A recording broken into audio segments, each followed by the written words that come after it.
and welcome to the News Brief GSN for Friday, June 28th. Thanks so much for tuning in. I think we're at GSN 164, so we keep them coming. So I hope that you are continuing to enjoy, and I do get several comments that people have been watching it and they saw on the news show that this was happening. So I'm glad that people are still watching. So what's going on in our parish this week? Well, tomorrow on the 29th, Saturday the 29th, we are saying farewell to Deacon Tom. It's sad to see him go. He's not going far. He's just going down the road to Holy Trinity. But we do want to wish him well and thank him for his service officially here at Good Shepherd. And so we're going to have an ice cream social. And so come and send your well wishes to Deacon Tom and also enjoy some ice cream. What better way to spend a summer evening. So we're planning on being out in the patio. It's a good place for ice cream. But if it's too hot, we'll open up the social hall and make sure that there's enough space for everybody to be comfortable inside. But the sun goes down nicely to have the building provide shade for us. So that's this Saturday, the 29th. This Sunday, the 30th, The Tender Land. It's a book, and it's a book club on June 30th. So Sunday, June 30th, 7 p.m. Again, on the patio. We're trying to get the best use out of those patio furniture and everything. So if you are interested in that, that is this Sunday, June 30th at 7 p.m. Let me back up a little bit here.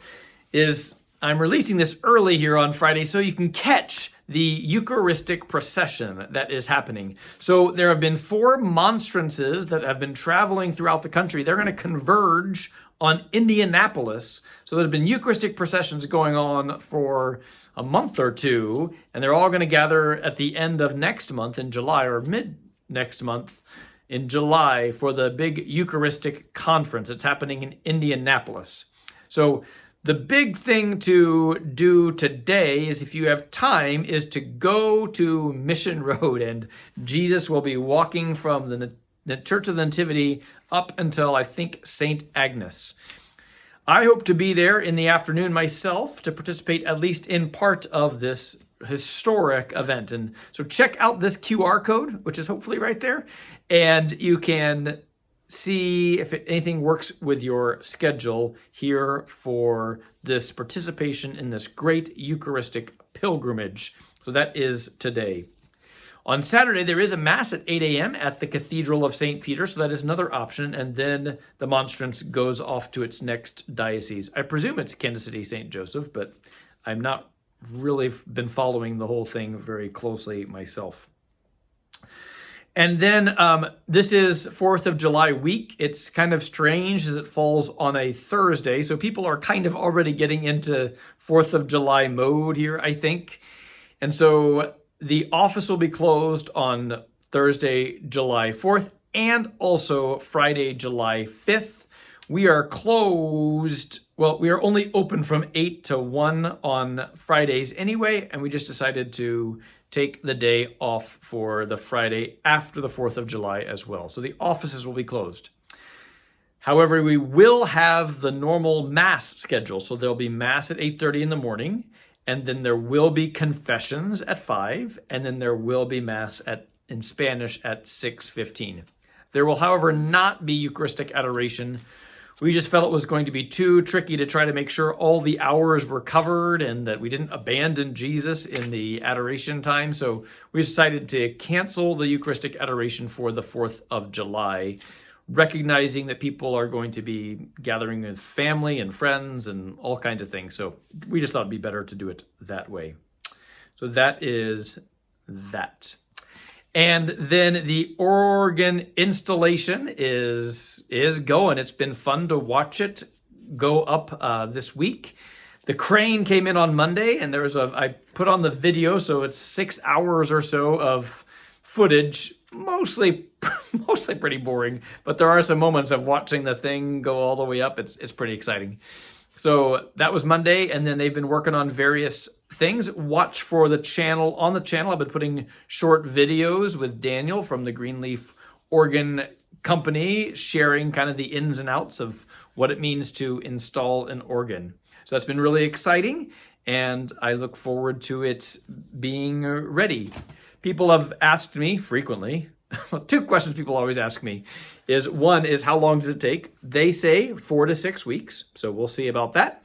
And then a couple more weeks to fit the sound into our space. So they've got to tune the organ and set the organ for our particular space.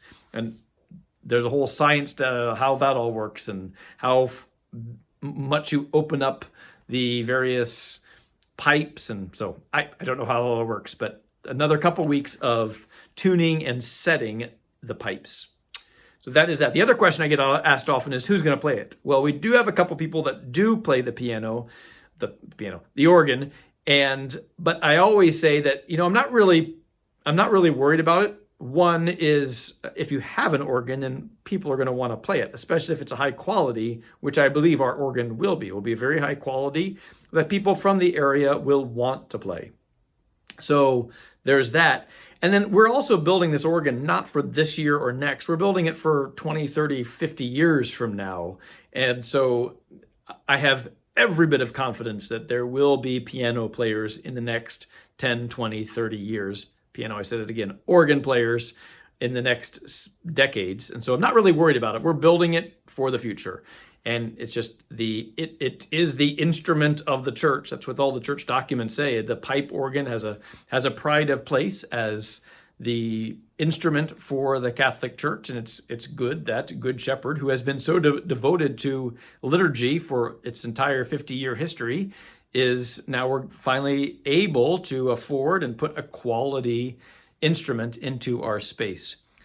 On a side note, that is something I love about Good Shepherd, is that we are committed to quality. We are kind of sparse in like our decorations that we have in the church, and I would like to have more images of saints and maybe some icons and stuff, but we don't do anything lightly. We don't just go to iDonnelly and buy some statues or whatever. No, it's sparse, but everything is there particularly, and everything is pretty much original, with the exception of the Our Lady of Guadalupe picture. It's obviously not the original Our Lady of Guadalupe, but it's an image there. So I like that about our church, that we move slowly, but carefully and with quality. And so this will be a quality addition to our church. So I'm excited for it. And then my schedule for this weekend is I have the 5, the 8, and the 12:30. 5, 8, and 12:30. Father Mersman has the 10 and the 4. And I think that's everything for this week. I hope that you have a wonderful week. Happy 4th of July. And there might not be a GSN next week. In fact, I'm probably going to take next week off. But I'll put some more organ videos up. So watch for that for the coming week. And we will see you probably in 2 weeks then. Have a great one.